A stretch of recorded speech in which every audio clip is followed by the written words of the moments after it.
नमस्कार, मीनाक्षी के रिव्यूज़ में आज हम बात करेंगे पिछले दिनों डिज्नी प्लस हॉटस्टार में रिलीज़ हुई क्राइम ड्रामा सीरीज़ सास बहू और फ्लेमिंगो की। इस सीरीज़ का नाम सुनने में आपको लग रहा होगा कि कहीं इस सीरीज़ की कहानी एकता कपूर के किसी सीरियल के जैसी ही होगी, लेकिन ऐसा बिल्कुल भी नहीं है। जब पहली बार मैंने इसका नाम सुना था तो मुझे भी कुछ ऐसा ही लगा था। सच मानी सास बहू और फ्लेमिंगो एक ऐसी सीरीज़ है जिसे अगर आप देखने बैठेंगे तो आपका मन नहीं करेगा इसे बीच में छोड़ने का।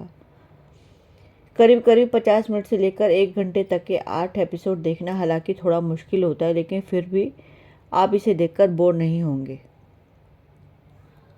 आइए सबसे पहले जानते हैं क्या है इस सीरीज़ की कहानी सावित्री यानी डिम्पल कपाड़िया की।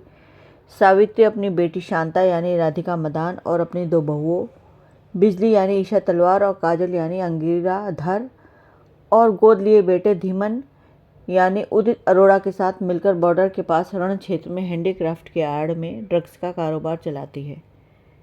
सावित्री के 2 बेटे हरीश यानी आशीष वर्मा और कपिल यानी वरुण मित्रा विदेश में रहते हैं, जहां एक और सावित्री रानी कोऑपरेटिव के नाम से अपना बिजनेस चलाती है, वहीं दूसरी ओर सिल्वर रिंग का मोंक यानी दीपक डोबरियाल भी नशे का बड़ा कारोबारी है, जो रह रहकर सावित्री के कारोबार को बर्बाद करने की कोशिश में लगा रहता है, जिससे वो अकेला ही इस व्यापार का किंग बन सके।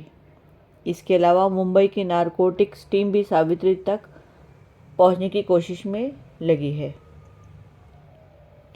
कैसे सावित्री ड्रग्स के धंधे की रानी बनी और क्यों उसने अपने बेटों की बजाय अपनी बहुओं और बेटी को अपने व्यापार का हिस्सेदार बनाया। क्या मोंग सावित्री को अपने रास्ते से हटाने में कामयाब हो पाता है।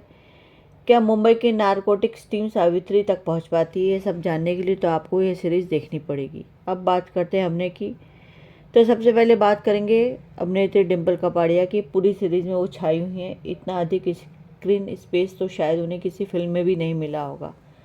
रानी बाग के किरदार में खूब जची हैं डिम्पल। युवा सावित्री की भूमिका में अभिनेत्री प्रियेशा भारद्वाज ने भी उम्दा काम किया है। इसी तरह राधिका मदान, ईशा तलवार, अंगिरा धर, उदित अरोड़ा, दीपक डोबरियाल, वरुण मित्रा, आशीष वर्मा, जिमित त्रिवेदी, विपिन शर्मा, मोनिका डोगरा सभी ने बेहतरीन काम किया है इस सीरीज़ में। नसरुद्दीन शाह बस 2-3 सीन में ही दिखाई दिए हैं।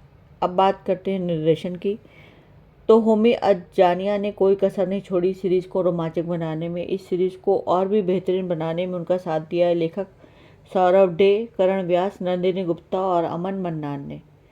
नाम सुनने में लगता है जैसे यह कोई टीवी सीरियल होगा, लेकिन हकीकत में यह सीरियल के बिल्कुल ही उल्टा है।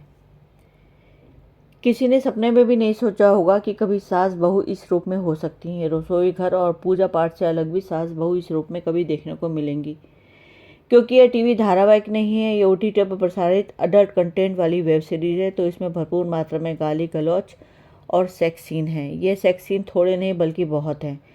इस सीरीज़ में होमी ने सारे मसाले डाल दिए हैं। इस सीरीज़ का पूरा ताना बाना ड्रग्स व्यापार, अवैध संबंध, लेस्बियन और खुद के वर्चस्व को साबित करने के खूनी खेल पर आधारित है। देखने में सावित्री देवी का पूरा परिवार एकजुट है, लेकिन सबकी अपनी अपनी महत्वाकांक्षाएं हैं। अपने निजी स्वार्थ के लिए कब कौन किसकी बलि चढ़ा दे यह पता ही नहीं चलता। शुरू के 3 एपिसोड तो ऐसे हैं जिसे देखने में वक्त कब गुजर जाता है पता ही नहीं चलता। उसके बाद वही सेक्स सीन, खून खराबा देखकर थोड़ी ऊब होती है, लेकिन फिर माहौल बन जाता है और उत्सुकता होने लगती है। इस सीरीज़ के अंत में फिर सस्पेंस ऐसा आता है कि जो बताता है कि सीरीज़ का अगला सीज़न भी आएगा, क्योंकि कुछ कहानियाँ अभी अधूरी रह गई हैं। तो अगर आप धारावाहिक से परे सास और बहू को देखना चाहते हो तो अवश्य देखिए सास बहू और फ्लेमिंगो। यह सीरीज़ आपको निश्चित रूप से दूसरी ही दुनिया की सैर कराएगी। तो मुझे पूरी उम्मीद है कि आपको अवश्य पसंद आएगी सास बहू और फ्लेमिंगो।